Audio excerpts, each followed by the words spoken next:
Have you ever found yourself dreading a big project? Maybe it's a difficult report at work, a challenging home improvement task, or even just cleaning out a cluttered space. It's a common feeling, and it often comes down to how our brains are wired and how we experience reward and motivation. The key to enjoying these hard tasks might not be about making them easier, but about changing how we relate to them. This is where the concept of a dopamine detox and understanding our psychological responses come into play. Our brains have a natural reward system. When we do something pleasurable, like enjoying a tasty meal or getting social approval, our brains release a neurotransmitter called dopamine. Dopamine creates a feeling of pleasure and reinforces the behavior, making us more likely to repeat it.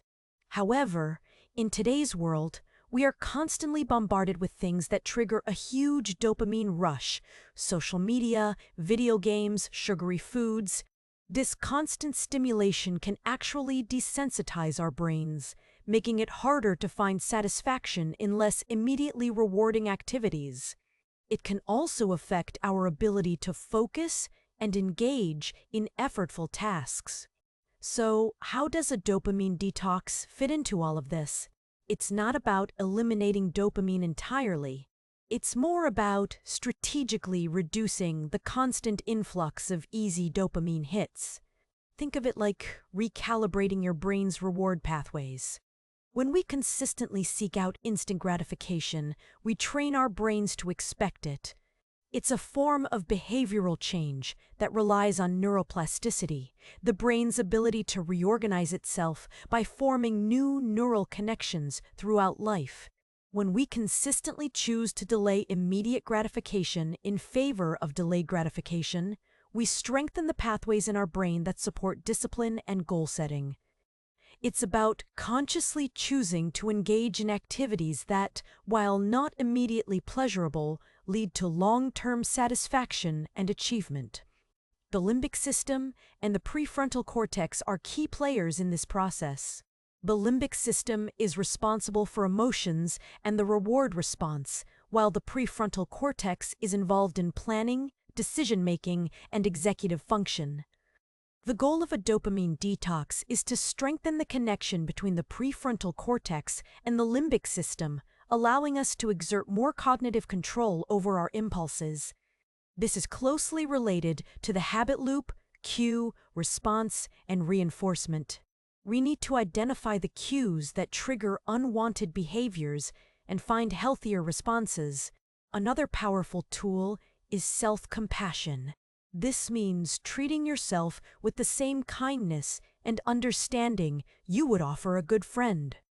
When your inner critic is being harsh, practice self-kindness. Acknowledge your struggles without judgment and remind yourself that everyone makes mistakes. Validation is also key, recognizing that your feelings are valid even if you don't like them.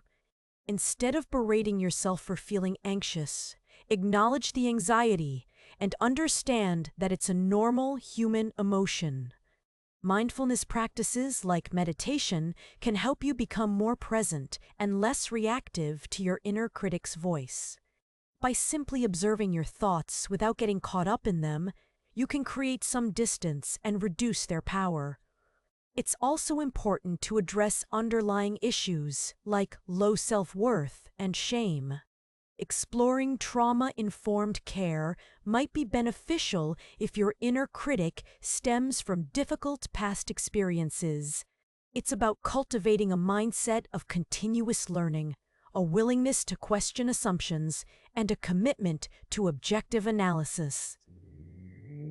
It is a framework for problem solving, for adapting to change, and for maximizing efficiency.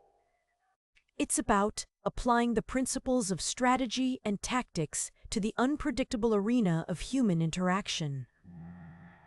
It requires constant self-reflection, a willingness to examine one's own motivations and biases, the ability to see beyond the surface, to anticipate future outcomes, and to remain adaptable in the face of uncertainty. These are the hallmarks of someone who thinks strategically about psychology. However, much remains unexplored. For instance, the long-term effects of hyperconnectivity on social cognition are still largely unknown. Furthermore, the role of subconscious processing in complex decision-making requires significantly more research. There are still many facets of the human mind that elude complete understanding. If you found this insightful, please like this video, share it with someone who might benefit from it, and subscribe to our channel for more explorations into the complexities of the human mind. Your engagement helps us continue to bring you thought-provoking content. We value your perspective and welcome your thoughts in the comments below. We hope you continue to think critically and apply these principles in your own life. Remember, understanding psychology is a journey, not a destination. Keep learning, keep observing, and keep thinking. Let's create a world where everyone feels valued, respected, and safe. It's about fostering a culture of kindness and compassion for all. While we've explored many strategies for mastering mornings, there's still a lot we don't fully understand. For instance, the long-term impact of different circadian phases on cognitive function remains an area of active research. Additionally, the interplay between hormones and stress management in the context of morning routines is complex and requires further investigation.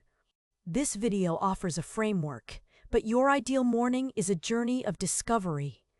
If you found this helpful, please give it a like, share it with someone who could benefit, and subscribe for more videos on unlocking your full potential.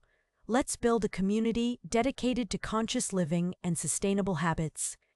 Remember, you deserve to start each day feeling energized, focused, and ready to achieve your goals. It all begins with how you greet the dawn.